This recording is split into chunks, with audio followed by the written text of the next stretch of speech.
¿qué tal? Muy buenas noches, 8:45, momento de las noticias. Mi nombre es Juan Carlos Sandoval y le presento nuestros titulares. Salud Siempre, el único seguro que cuida de tu familia en todo momento, desde 400 quetzales mensuales, presenta los titulares. Jornada violenta en buses, deja un piloto, un ayudante y un usuario muertos, 5 heridos. Autoridades afirman que las causas son asaltos y no ataques directos.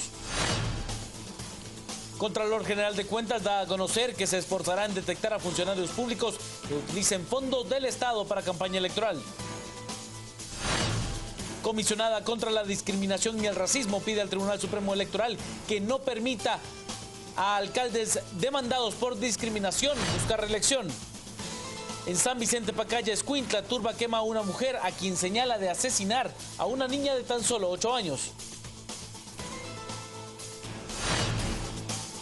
En Argentina, la policía científica ha encontrado en el domicilio del fiscal Alberto Nisman ADN que no es de él.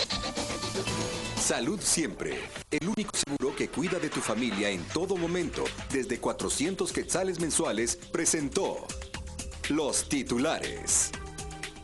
Comencemos con las noticias. Múltiples hechos de violencia hoy en el transporte público. Las noticias nacionales son presentadas por Azúcar de Guatemala.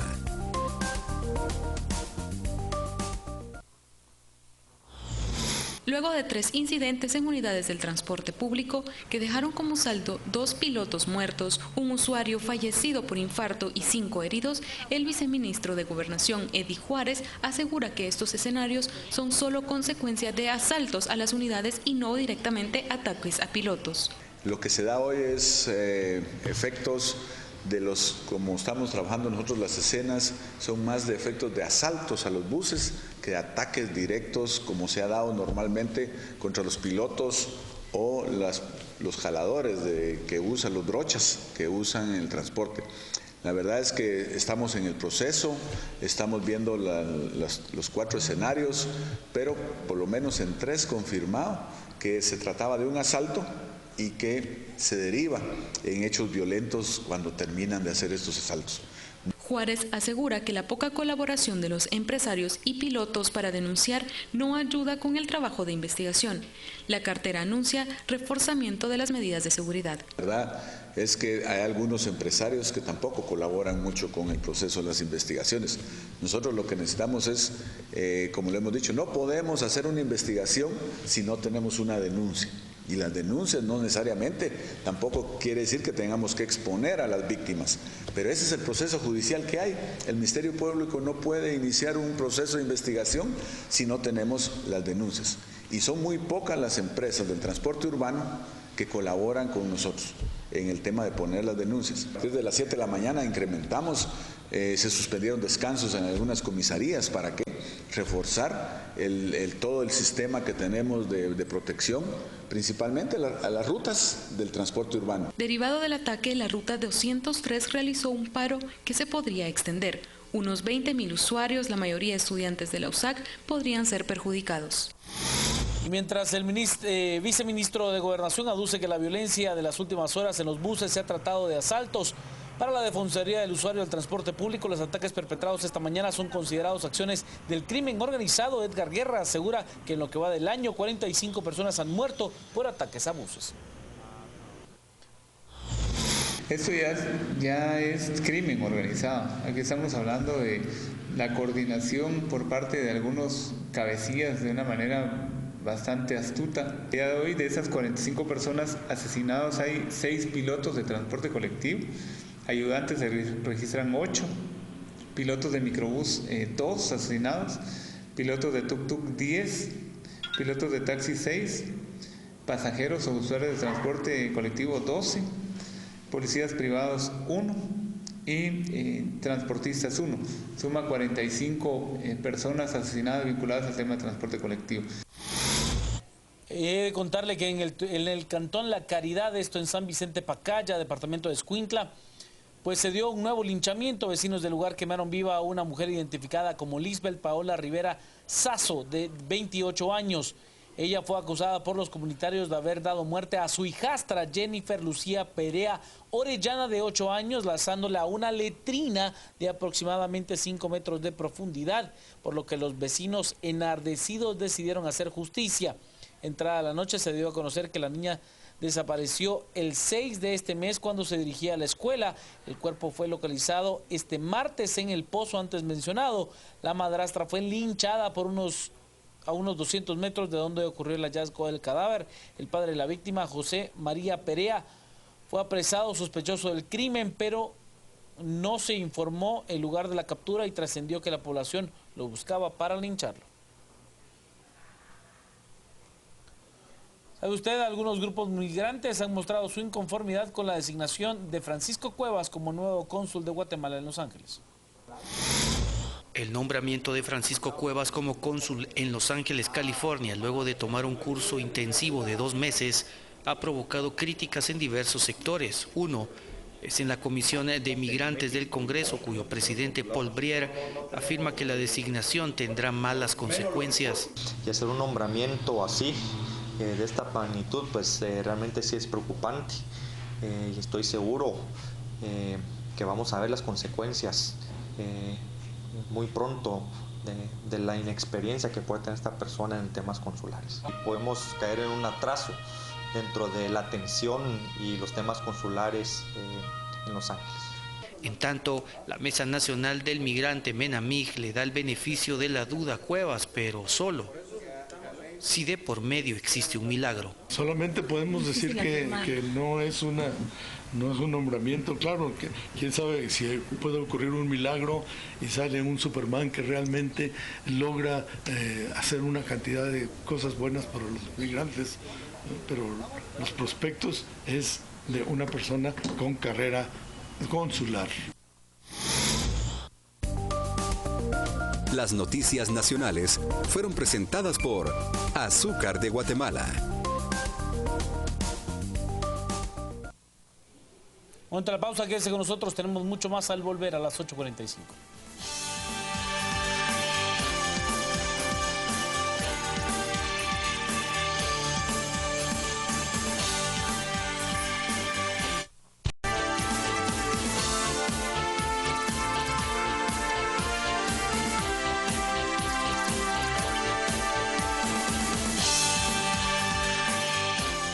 Las noticias. El Contralor General de Cuentas aseguró que investigarán a aquellos funcionarios que utilicen fondos públicos en la campaña electoral. Según el Contralor General de Cuentas, Carlos Mencos, la institución pondrá todo su empeño para investigar y sancionar a los funcionarios públicos que utilicen fondos del Estado para realizar campaña electoral. Según Mencos, se deben restablecer las denuncias de carácter anónimo. Estoy ahorita preparando un documento, primero para hacerles conciencia y para hacerles alguna reflexión de orden legal y decirles que estamos con todo el interés y toda la energía para poder denunciar a cualquier funcionario que esté utilizando recursos públicos en favor de una campaña política. Lo que hay que hacer es establecer reglas del juego importantes para que los partidos políticos también se sujeten a ellas. A decir de Mencos, en marzo se programará una campaña para incentivar a la población a denunciar a los funcionarios. Que en la anterior gestión eliminaron la posibilidad de poder hacer denuncias anónimas. Para mí es una fortaleza el permitir que hayan denuncias anónimas porque el denunciante también se protege de cualquier situación especial que pueda ocurrir y en consecuencia quizás se produjeron muy pocas denuncias. Pero hoy vamos a reactivar ese modelo para que la gente pueda denunciar con toda libertad y que la Contraloría tenga la obligación de hacer las investigaciones que corresponden. El Registro Nacional de las Personas también se pronunció sobre los procesos de fiscalización de cara a las elecciones generales del presente año. El director del RENAP, Rudy Gallardo, asegura que la institución está lista para enfrentar el proceso y evitar que en estas elecciones voten los muertos, pues los controles de seguridad del documento personal de identificación son extremadamente rigurosos y difíciles de evadir.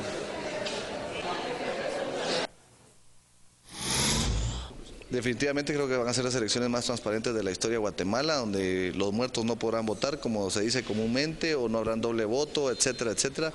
todas esas tabús y cosas que siempre rondan alrededor de las elecciones se tienen que acabar ya en Guatemala. Creo que es tiempo de proyectar un tema más serio en cuanto a la elección de nuestros gobernantes y pues que los políticos también propongan cosas serias para los guatemaltecos. Es tiempo que no nos quedemos nada más con miedos y temores del pasado. Autoridades de la Comisión Presidencial contra la Discriminación y el Racismo, CODISRA, han pedido al Tribunal Supremo Electoral que no se permita buscar la reelección a aquellos alcaldes que están siendo acusados de discriminación. La comisionada presidencial contra la discriminación, María Trinidad Gutiérrez, se reunió con los magistrados del Tribunal Supremo Electoral para pedirles que no inscriban a todos aquellos alcaldes que buscan reelección para el próximo periodo gubernamental y que están señalados del delito de discriminación. Según la comisionada, son 25 alcaldes que están denunciados ante el Ministerio Público. Cuando ya hay un delito de discriminación, no debería de ser tomado en cuenta. Sin embargo, es solamente las sugerencias debido a que sí tenemos las denuncias interpuestas ante el Ministerio Público. Ellos han recibido estas denuncias, serán ellos quienes tengan a bien darles o no seguimiento o tomarlas en cuenta, inscribir o no a los alcaldes que en este caso son los que aparecen en este listado. Son 25 alcaldes los que tienen denuncia por el delito de discriminación y en este caso pues nosotros el proceso que hoy hemos manifestado al Tribunal Supremo Electoral es nuestro acompañamiento. La comisionada de la CODISRA espera que el delito de discriminación sea un precedente para que los magistrados del Tribunal Supremo Electoral tomen en cuenta la petición de no inscribirlos para participar en las elecciones generales de 2015. Primero es visibilizar al delito de discriminación. Segundo es que no se sigan cometiendo actos de discriminación porque al momento de ser funcionarios o empleados públicos sabemos que es un delito que en muchas ocasiones denigra a las personas y en este caso realmente buscamos que el delito de discriminación sea tal cual es, determinado como un verdadero delito. Según la CODISRA, los alcaldes que han sido señalados de discriminación son Alta Verapaz, Huehuetenango, Quetzaltenango, Totonicapán, Escuintla, Antigua Guatemala, Zacatepeques y Chimaltenango. El representante de la Asociación Guatemaltecos en el Exterior, Marcos Jax, presentó un amparo ante la Corte de Constitucionalidad en contra del Congreso de la República y del Tribunal Supremo Electoral por no agilizar el trámite para que los connacionales puedan emitir su voto en el extranjero. Lo queremos hacer en el 2019, definitivamente.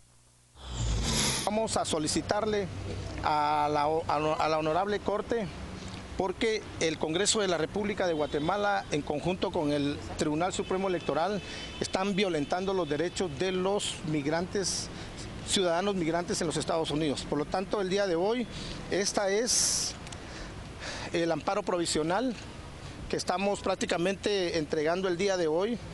Como lo dije anteriormente, es un momento histórico porque no es posible que a estas alturas, en el año 2015, más de 12 años de cabildeo, buscando el voto en el exterior, no se nos haya dado ese privilegio de elegir y ser electos. El Estado de Guatemala tiene la obligación de garantizar el voto para todos los guatemaltecos y eso es parte de nuestra solicitud. No es posible que nosotros, siendo los guatemaltecos que estemos manteniendo la economía del país, hoy nos estén vetando ese derecho constitucional. Ya han pasado 12 años, o sea, no es la primera vez. Estoy consciente de que el Congreso no le incluyó presupuesto al Tribunal Supremo Electoral, pero esta es una obligación del Estado de Guatemala. Señor televidente, buenas noches, bienvenidos a las 8:45, su noticiero de forma diferente. Vamos, como todos los martes, a presentarle dos temas que hemos seleccionado para ustedes, considerando que pensamos que era lo más destacado o lo que no se había abordado a la profundidad que uno quisiera, y aquí lo traemos para discutirlo y que ustedes puedan sacar sus propias conclusiones. Me acompaña doña Silvia Herrera, como todos los martes, y ustedes han visto que de un tiempo para acá las reformas constitucionales, las ideas de cambiar la Constitución en mayor o menor medida se vienen proponiendo por diversos partidos políticos, personas, entidades, organizaciones, y otras, por el contrario, están exactamente opuestas a estas ideas. Y de eso se va a tratar el debate de hoy. ¿Reformamos la Constitución o no? Y de hacerlo, ¿cómo? Y de no hacerlo, ¿por qué? Dos personas, por más constituyentes, de la última o de la Constitución Democrática que tenemos del 85, me refiero a don Alfonso Cabrera, que es miembro de la Asociación de Constituyentes de Guatemala. Don Alfonso, buenas noches. Y también a don Carlos Molina Mencos, abogado, y que también fue constituyente. Sí. Así que ustedes ya vivieron la experiencia, razón de más para que nos la transmitan y nos la den un poco digerida. Doña Silvia. Muchísimas gracias, pues bienvenidos. Es un gusto tenerlo a ambos. Yo quisiera empezar con don Alfonso Cabrera. Lo vimos muy activo en la época de los 90s, presidiendo el Congreso, luego como canciller, una de las caras visibles de la antigua democracia cristiana, y hoy, en el 2015, usted regresa al panorama político y con una propuesta, como decía Pedro, de una reforma a la Constitución. Cuéntenos un poquito de esta nueva incursión de Alfonso Cabrera a la política y cuál es la propuesta que trae ahora. Con mucho gusto, me da un placer, una alegría estar con ustedes y con el público que ve este programa constantemente. Fíjese que yo soy de la generación de la gente que luchamos yo estoy haciendo política desde el año 1964 y vivimos toda la época difícil en Guatemala, y soy de las personas que lucharon con muchos guatemaltecos por instituir el sistema democrático en el país, y no fue una lucha fácil, fue una lucha muy difícil, donde más de 200,000 guatemaltecos perdieron la vida, se desaparecieron, se murieron o los mataron, pero en fin, costó mucho. Y ahora resulta que todo ese trabajo, que todo ese esfuerzo, que toda esa sangre derramada, que todas esas ilusiones se perdieron y tenemos un Estado fallido prácticamente. Las instituciones porosas no funcionan para nada, la ley no se respeta, aquí no hay Estado de Derecho. La Constitución la burlan diariamente en el Congreso de la República, el presidente de la República. Entonces, hemos vuelto algunos de los que todavía estamos un poco vivos a reunirnos para tratar de hacer un esfuerzo, ver cómo contribuimos de alguna manera con nuestro pensamiento, con nuestra acción, a encontrar mecanismos de salida que restablezcan un poco la institucionalidad democrática en nuestro país. Y por eso entonces estamos planteándonos un desafío en términos de participar en el próximo proceso electoral, pero con un planteamiento distinto, un planteamiento que implique necesariamente una reforma del Estado, que creemos que el agotamiento, que además se nota, todas las encuestas al día de hoy que yo conozco, resulta que dan como resultados que más del 75% de los ciudadanos con derecho a votar no tienen deseo de votar por ninguna de las opciones que están ahorita en activo. Eso significa que podríamos tener seguramente un presidente electo, si no hay ningún movimiento, ningún cambio, ni una convocatoria que mueva a ese sector, a un presidente electo con un 7, un 8% del voto real. Imagínense, estaríamos teniendo un gobierno ilegítimo, sin representación y absolutamente ingobernable el país, más de lo que ya lo tenemos. Carlos, hay un refrán que dice: lo bueno no siempre es lo mejor. Con este panorama de políticos corruptos, llamemos a las cosas por un nombre, políticos corruptos, ¿qué asamblea constituyente que no esté compuesta por políticos corruptos y nos hagan una constitución peor todavía que la que tenemos? No, y aún la constituyente no es constitucional, que eso es lo bonito. Acuérdense que en la asamblea anterior, en la Asamblea Nacional Constituyente, se blindó bastante la reforma constitucional. Se habló de todo, se habló de dejarla casi libre a la reforma, se habló de un sistema como el de El Salvador, se habló de un sistema rígido como lo que tenía Guatemala antes y de la Asamblea Nacional Constituyente. Hubo una tesis que parece que era muy correcta, que generalmente los gobiernos populistas, cuando quedan electos, tienen mucho apoyo aparente y convocan una Asamblea Nacional Constituyente para dejar una perpetuidad en el poder. Le hace Chávez, le hace Castro, le hace Evo Morales, etcétera, etcétera. Entonces había que evitarlo. Entonces se creó una comisión. Esa comisión era de solo 4 personas: Luis Alfonso López, Alejandro Maldonado Aguirre, Roberto Valle Valdizón y Jorge Sinercle. Y ellos hicieron la propuesta que quedó, básicamente. Todo esto fue en la Comisión de los 30. El Pleno de la Asamblea ya ni siquiera lo vio, simplemente lo aprobó. Lo que se consideró es que para el capítulo primero o el título segundo, que es básicamente los derechos humanos individuales, solo pueden ser modificados por una Asamblea Nacional Constituyente convocada para modificar el o los artículos para lo que fue convocada. El resto de artículos solo pueden ser modificados por el Congreso de la República con 3/4 partes de los votos y consulta popular. Si la consulta lo ratifica, pasa la reforma, si no, no. Y se dejó un grupito de artículos pétreos.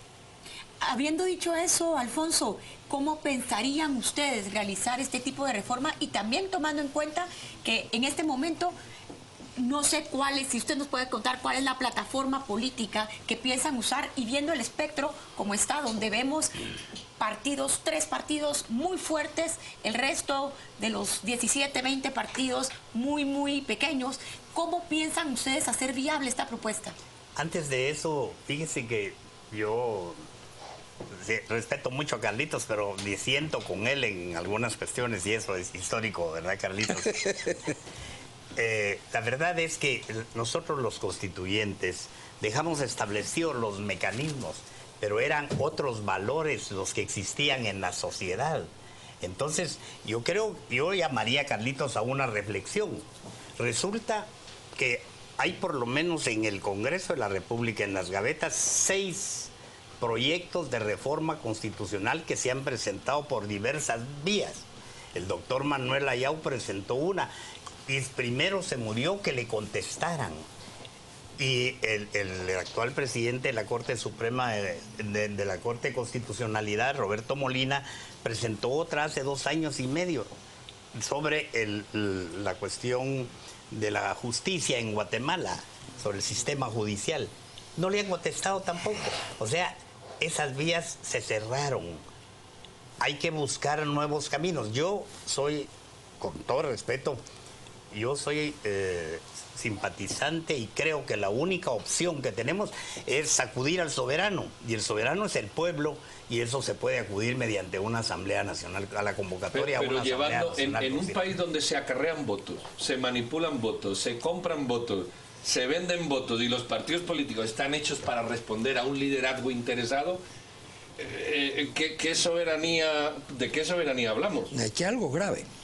Me dicen que hay que convocar a una Asamblea Nacional Constituyente para resolver el problema, pero eso es dar un golpe de Estado. Eso es romper el orden constitucional actual. Mire, yo creo que el problema de la Constitución Política de la República no es fallas en ella ni debilidades de ella. Es un incumplimiento y una violación constante y absoluta. Usted hablaba de partidos políticos. Menciona 3. No hay partidos políticos. Hay grupos de personas para llegar al poder, sin ideología, sin principios, sin valores, sin nada. Pero al final de cuentas eso es lo que tiene Guatemala, y sobre esas plataformas tendremos que votar. Sí, pero quiero decir, pero todo eso no deviene de la Constitución. Fíjense que si con leyes y constituciones se arreglaran las cosas, yo me atreví una vez en la Constituyente a poner una constitución de un artículo para simplemente ejemplificar. Todos los guatemaltecos serán ricos, felices, bien parecidos e inmortales por norma constitucional. No se puede. Tenemos que poner los pies en el suelo. Ahora, si analizamos la Constitución no genera una democracia, establece una república, que hay mucha diferencia entre una cosa y la otra. De hecho, no aparece la palabra democracia en la Constitución. No, y aparece república constantemente. 198 veces, sí, si no me equivoco. Aún en los cambios dice para mantener el sistema republicano del país. O sea, es una república para proteger al individuo sus derechos de libertad. Pero todo eso se ha olvidado, no se ha aplicado la Constitución. E insisto, muy poca gente la conoce. Alfonso, usted decía, bueno, nombramos por los procedimientos y quedó en el aire, y yo le dije, bueno, con tanto político, así como, ¿cuál es su idea de aterrizar esto? ¿Cómo lo aterrizaría? Yo creo que, como dice Carlitos, hay que poner los pies en el suelo. Si estamos viendo que más de un 75% de la población actual rechaza toda la propuesta que existe, quiere decir que hay un agotamiento del sistema.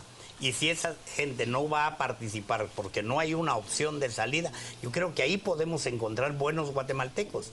Resulta que, por ejemplo, la reelección de alcaldes, la reelección de diputados. Tenemos diputados de 20 y tantos años de estar en el Congreso de la República y no se regenera, no se oxigena la democracia porque no hay liderazgos jóvenes que tengan espacio para surgir. Hay municipios que son feudos y que los alcaldes son los dueños de los municipios y como a base de corrupción y a base de clientelismo mantienen sus posiciones, los liderazgos locales no surgen. Hay que abrir los espacios otra vez porque las constituciones no son eternas de ninguna manera, ¿verdad? Y además la nuestra, con todo respeto, pero en mucho responde al ambiente histórico que estábamos viviendo, de lo que estábamos saliendo nosotros. Indudablemente, ahí hay preceptos constitucionales que establecen con mucha claridad que estábamos preocupados por lo que sucedió durante los gobiernos militares. ¿Y cuáles serían, por ejemplo, si usted me tuviera que decir los 3 aspectos principales de lo que contempla? Congreso de la República, sistema de justicia, el Congreso de la República, porque el artículo 157, el párrafo de en medio, Carlitos, hay que eliminarlo para poder establecer distritos electorales. Yo propongo en la reforma del Congreso de la República que cada 5 municipios del país constituyan un distrito electoral y que las zonas de la ciudad de Guatemala constituyan también un distrito electoral cada una. Eliminamos la lista nacional, eliminamos todas las listas. Los partidos ya no pueden vender. Ustedes tienen idea de los precios que están vendiendo ahorita las diputaciones. Hoy en la tarde tuve una reunión con algunos amigos y me dieron algunas tarifas, ¿verdad? Hay gente que ha comprado en 6 millones de quetzales una posición que no necesariamente es ganadora. Una posición de primer lugar está costando 10 millones de quetzales en este momento. Entonces, ¿a dónde podemos ir con un Congreso que se ha pervertido completamente? Carlos, hay un televidente para no dejar su pregunta, ¿verdad? Dice, antes de reforma sería bueno que nos explicase ¿para qué sirve una constitución? Porque hay muchas teorías. Usted ve la bolivariana, está llena de feminismos y masculinidades. Usted ve la norteamericana, es la más antigua, la más exitosa y la más corta. ¿Para qué sirve una constitución? Primero, para garantizar los derechos del individuo. Fundamentalmente esa es su razón de ser.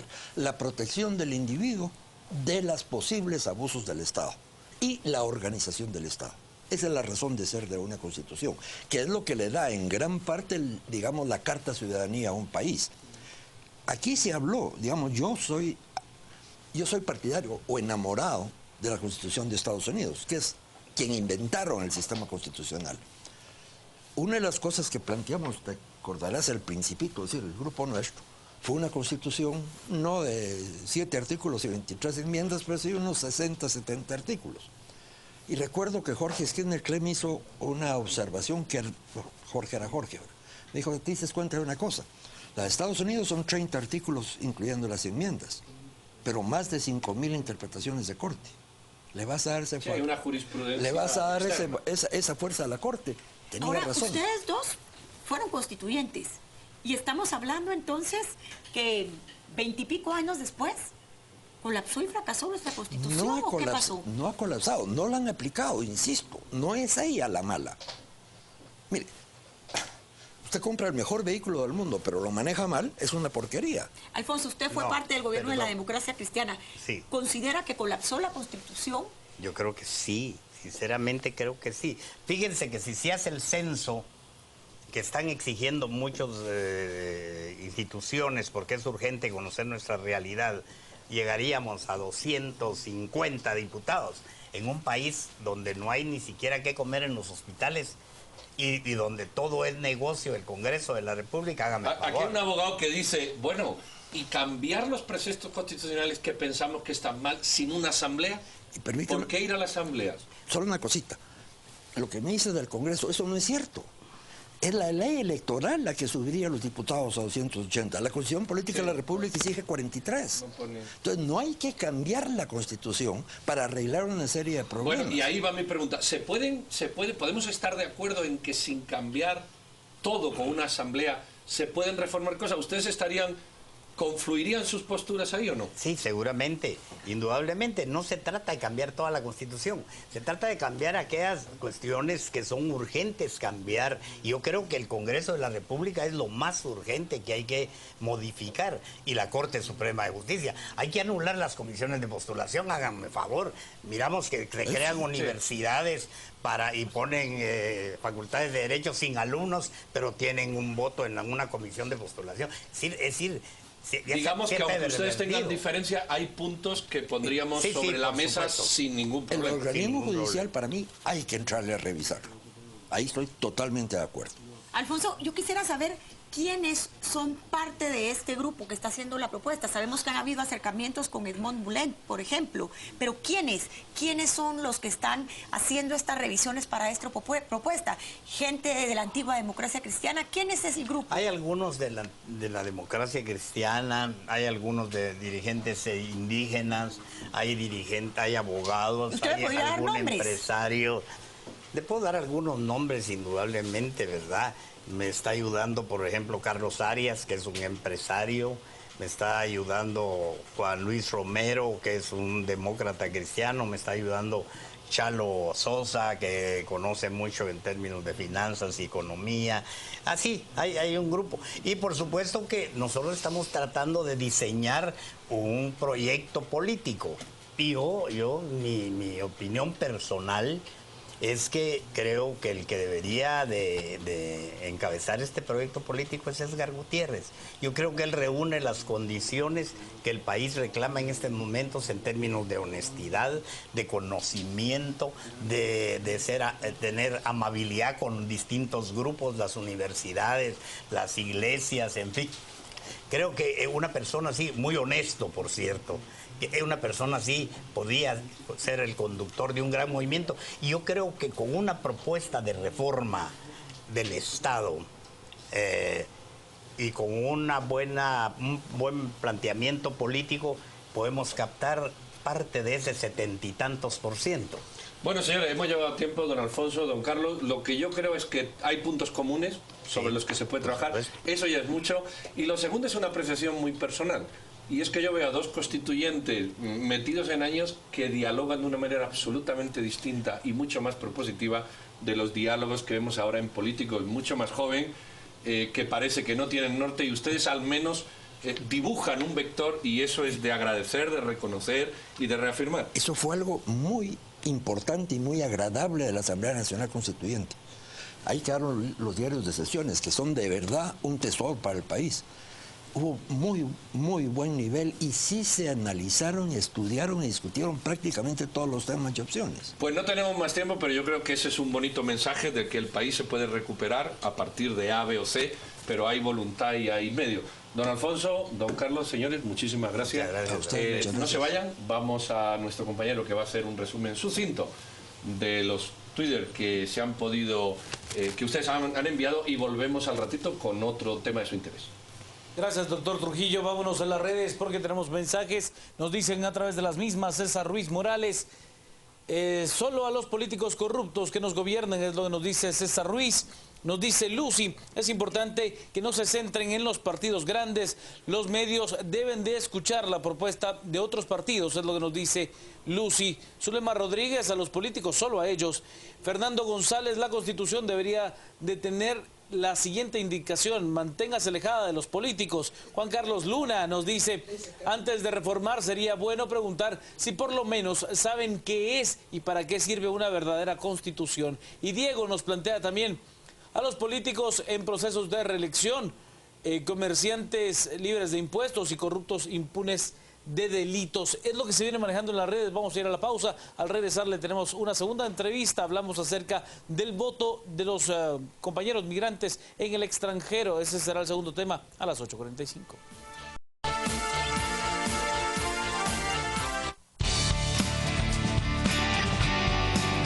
Estamos presentando a las 8:45.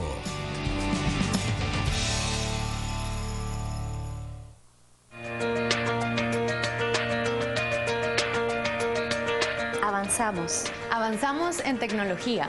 Avanzamos en servicio. Avanzamos en cuidados. Avanzamos en experiencia. Avanzamos por ti. Y seguimos innovando. Seguimos trabajando. En equipo. Con pasión. Y seguimos. Seguimos aquí. Centro Médico. Pasión por la vida. Mejores Familias es salud preventiva. Desde que nacieron mis bebés, ni una sola vez los he llevado por enfermedad al puesto de salud. Los he llevado solo a sus vacunas. Azúcar de Guatemala es seguridad alimentaria nutricional. Diariodigital.gt. Cada día, descarga gratuita de 2 ediciones. Una temprano en la mañana y otra última hora del día.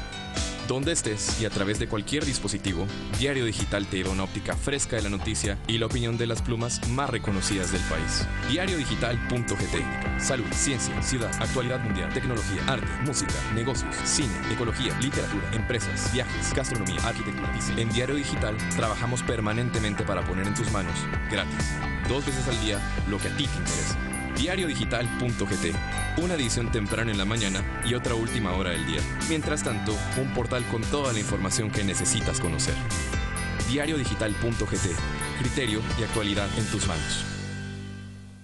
Conexiones ilegales. Aunque hay personas que pretenden engañar a los clientes ofreciendo conexiones directas, solo Energuate está autorizado para distribuir electricidad en su comunidad. En las comunidades donde han permitido que estos grupos desconecten los contadores y metan las manos en la red, el sistema falla mucho. Las familias se quedan a oscuras, no tienen luz en las escuelas ni centros de salud, ni tampoco pueden cargar sus teléfonos. Cuando personas ajenas a Energuate intenten engañarle, no les haga caso. Informe al alcalde y llame a Energuate al 2385-2222. Energuate, luz de mi tierra. Ahorre con Gasauto. Al recorrer más distancia con menos dinero.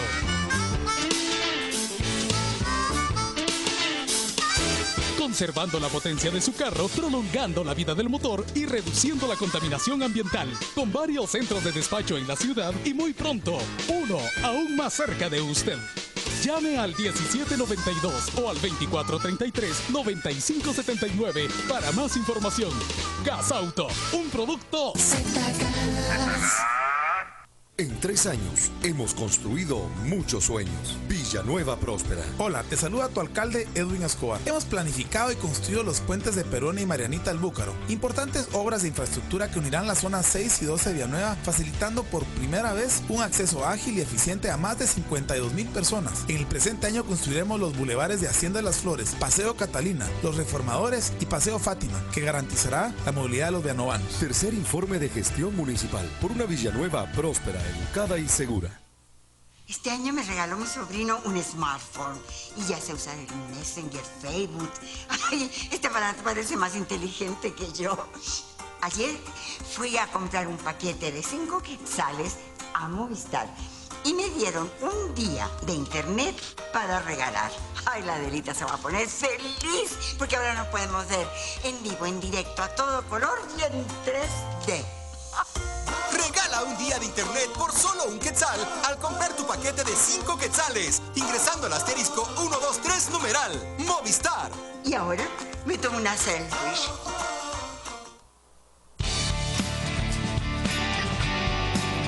Estamos presentando a las 8:45.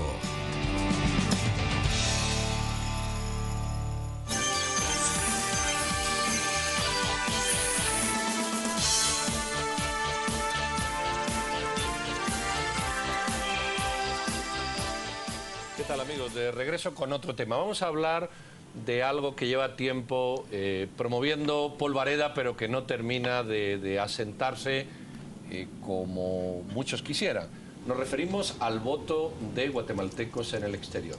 El derecho a votar de guatemaltecos en el exterior, solicitado por asociaciones de migrantes en el exterior, con el visto bueno de tribunales nacionales, pero que no termina de materializarse. Vamos a platicar sobre ello con 2 invitados. Marcos Llach, presidente de la Asociación de Guatemaltecos en el Exterior, y Javier Brolo, analista político de Asilo. Señores, buenas noches. Buenas noches. Sustancialmente, don Marcos, ¿cómo conciliar el derecho del voto de guatemaltecos en el exterior con la cantidad de guatemaltecos que son o que están ilegales en Estados Unidos. Es decir, este individuo que quiere votar, pero que como salga de casa lo pueden agarrar y deportar. ¿Cómo se concilia eso? Yo creo que ya hemos tenido, primero que nada, muchas gracias por la invitación. Ya hemos tenido experiencias con otros países en donde eso ya quedó como un mito de que migración y que las autoridades estadounidenses iban a ir detrás de toda nuestra comunidad migrante, y es totalmente falso. Ya El Salvador ya dio una muestra de voluntad política y ya se hicieron comicios en Estados Unidos. Lo hizo ya Colombia, lo hizo México, lo hizo El Salvador, lo hizo Perú, y no pasó nada. Por lo tanto, hoy en día nosotros estamos seguros que un proceso electoral puede venir a beneficiar tanto a la comunidad migrante como al país, ¿verdad? Porque vamos a tener el derecho de elegir y ser electos. Pero yo ahí quisiera cuestionarle, ¿qué hacemos con estos migrantes que lamentablemente no están registrados, que simple y sencillamente en Estados Unidos son considerados todavía ilegales? ¿Cómo podríamos hacer para que tuvieran esta inclusión? Porque sabemos que están en un territorio de manera ilegal y podrían inclusive ser deportados. Claro, muy buenas noches y muchas gracias por el espacio. Esta es una pregunta muy importante de hacer, ya que hace evidente las dificultades prácticas de llevar a cabo esta propuesta. Pero yo creo que hay varias cosas importantes a destacar. Primero, es el ejercicio admirable de ciudadanía que ciudadanos que no tienen su derecho a votar pleno están ejerciendo y están asistiendo a todas las instituciones del Estado que son necesarias para poder hacer estas transformaciones. Y eso es algo que debería de replicarse para poder resolver violaciones de derechos humanos que suceden debido a la falta de recursos del Estado, no solo económicos, sino los recursos legales para que las instituciones funcionen adecuadamente. Entonces, es un esfuerzo muy importante de reconocer y que debe de continuarse de esa manera. ¿Qué es lo que consideramos que puede hacer difícil que se concrete en este momento? Que no significa que deba desistirse, debe de seguirse insistiendo. Y es que, primero, el Tribunal Supremo Electoral está carente de los recursos suficientes. De hecho, uno de los grandes avances que se hizo en el 2004 con las reformas electorales de descentralizar el voto y acercarlo más a los ciudadanos, es posible que se tenga que revertir en cierta medida porque no se va a poder llegar tan cerca de los ciudadanos debido a que no se cuenta con los recursos. De la misma manera, aunque no se está negando el derecho a votar de un extranjero, se le está dificultando ejercer su derecho porque se encuentra muy lejos, pero no se cuenta con, uno, la capacidad de poder acercarse, y hay dificultades como inscribir a todos los ciudadanos ante el registro de ciudadanos en el RENAP, empadronarlos y hacer disponibles los centros de votación en el extranjero, ya sean los consulados, y no solo en Estados Unidos, sino debe ser accesible a los demás ciudadanos guatemaltecos en el extranjero. Hay una pregunta de filosofía política de fondo.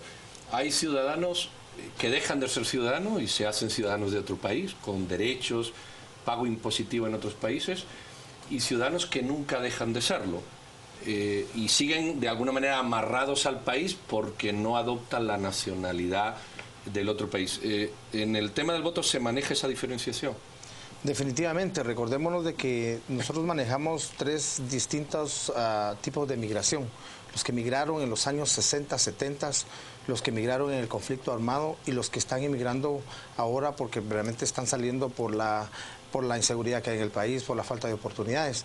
Entonces sí ha habido una serie de diferentes migraciones, y eso ha hecho la diferencia de quienes verdaderamente quieren participar, quienes quieren ejercer ese derecho de votar en el exterior. Yo quisiera preguntarles, ¿qué consideran ustedes que podría hacer la diferencia si tuviéramos a ese voto migrante participando en estas elecciones? ¿Podría variar sustancialmente el panorama electoral que estamos viendo ahora en las encuestas? ¿O qué creen ustedes que es el aporte básico que harían, Javier? Yo creo que principalmente lo que se estaría logrando es garantizar el ejercicio de un derecho cívico-político que es poder elegir y ser electo. A diferencia de otros países, como por ejemplo El Salvador, donde no solo la cantidad de ciudadanos que radican en el extranjero es significativa, sino que también es un sistema bipartidario donde normalmente la diferencia de votos es muy reducida. En este caso fueron alrededor de 6,000 votos. Los extranjeros hubieran podido marcar la diferencia.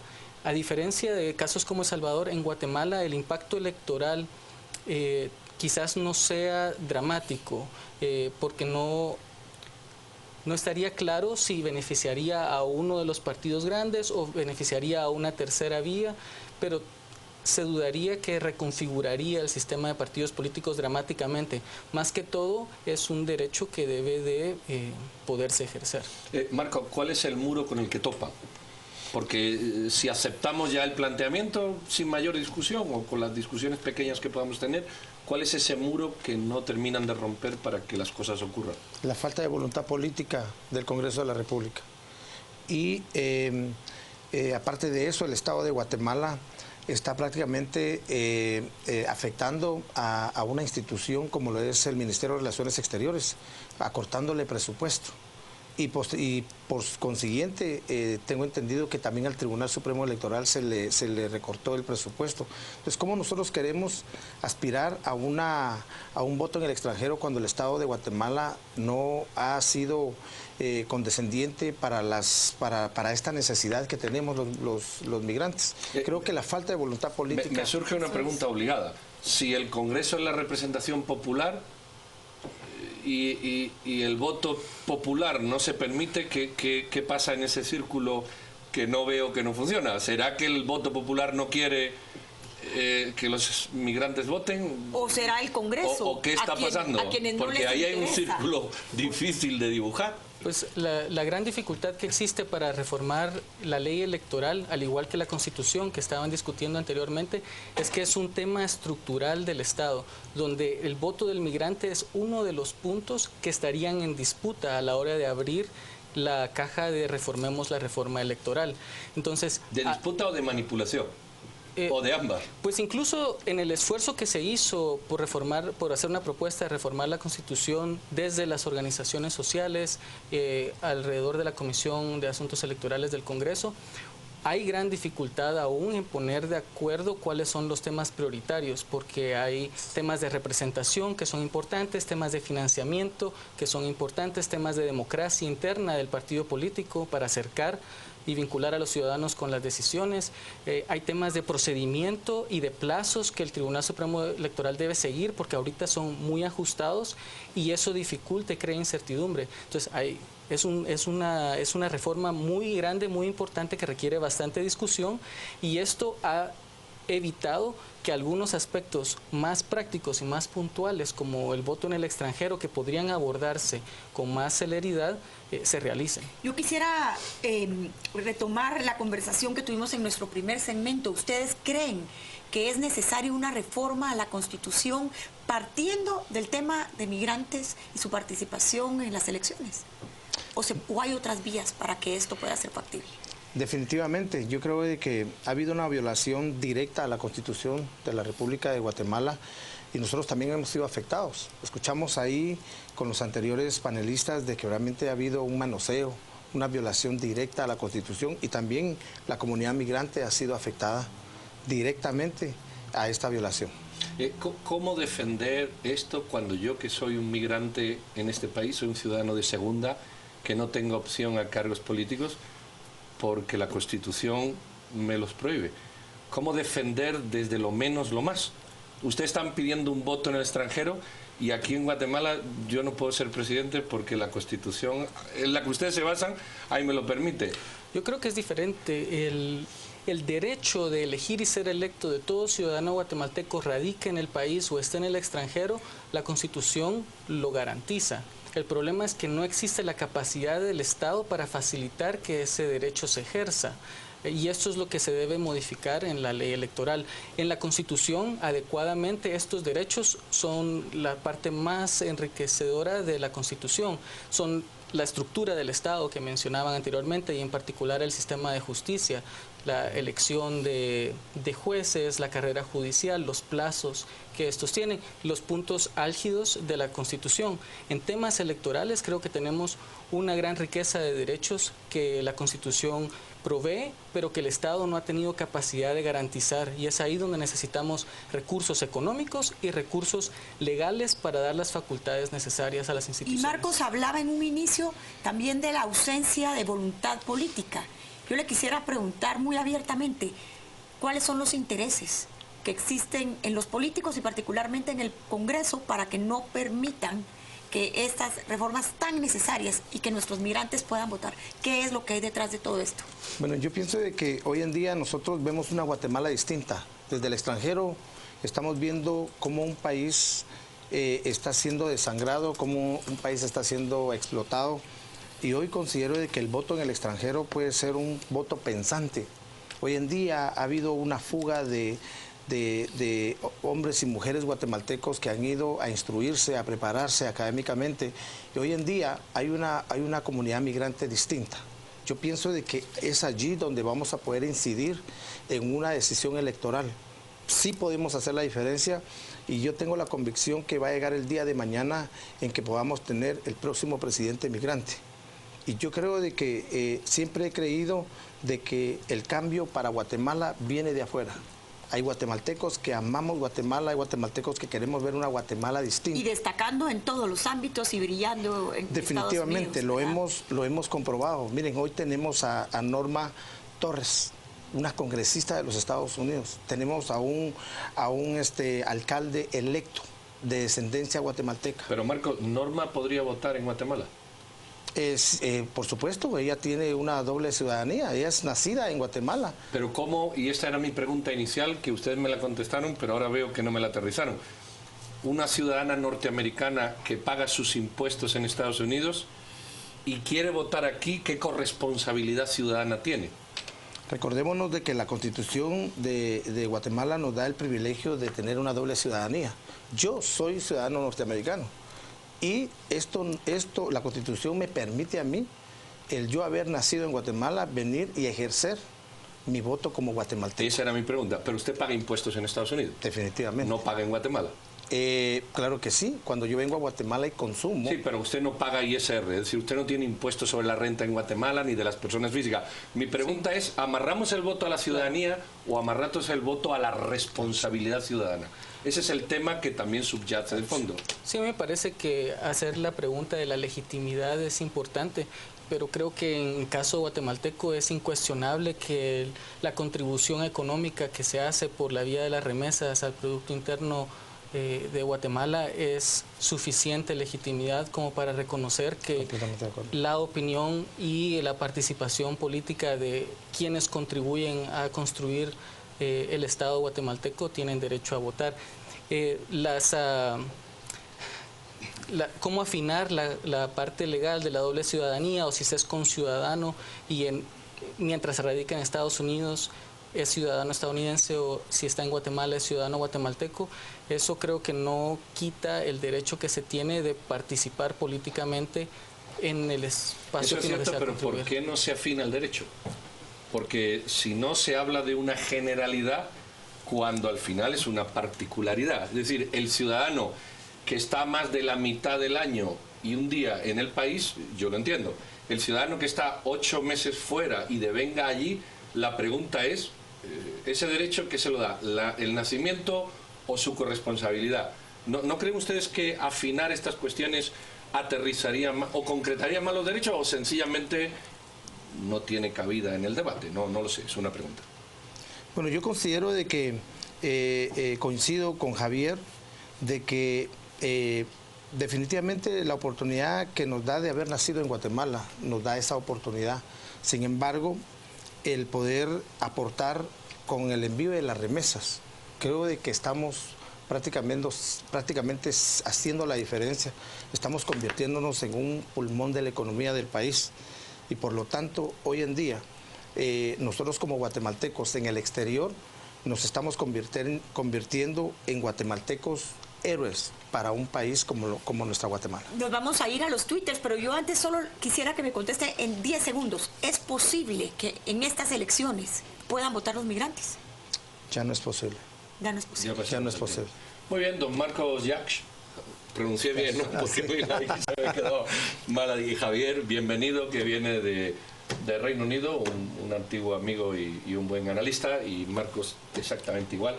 Le deseamos lo mejor en el tema de la lucha por los migrantes. Y a seguir luchando fuerte. Y bueno, aquí ven otro tema que también requiere la voluntad política de la que tanta falta nos hacen cuando abordamos algunos temas como el primero, y determinadas reformas que tanta falta nos hacen como abordamos el primero. Lo que pasa es que pareciera que el muro siempre está en el mismo sitio, el Congreso de la República, y los políticos que no tienen voluntad, parece que de nada más que de hacer lo que le viene. No vamos a hacer más crítica porque ya estamos bien. Y hacer mucha plata. Y hacer mucha plata. Muchísimas gracias a ambos. Nos vamos con nuestro compañero y nos despedimos hasta la próxima semana, pero van a cerrar el tema con los Twitter más interesantes. Gracias, doctor Trujillo. Vámonos a las redes. Nos dice Andrea Morales: existen las condiciones actualmente, no solo en Estados Unidos, sí presionar para que en el 2019 se pueda dar. Juan José Alvarado: el voto nulo o el abstencionismo debería de reconceptualizarse como la protesta del pueblo, es lo que nos dice Juan José. César: solo los políticos corruptos que nos gobiernan. Es parte de lo que se ha venido comentando en las redes sociales acerca de esta temática del voto de los guatemaltecos en el extranjero. Nosotros vamos a ir a los deportes y por supuesto le esperamos en el debate a través de las redes sociales. Esta noche Philip Chicola y el caso de Edgar Ortiz. Hablamos acerca de la violencia en los buses.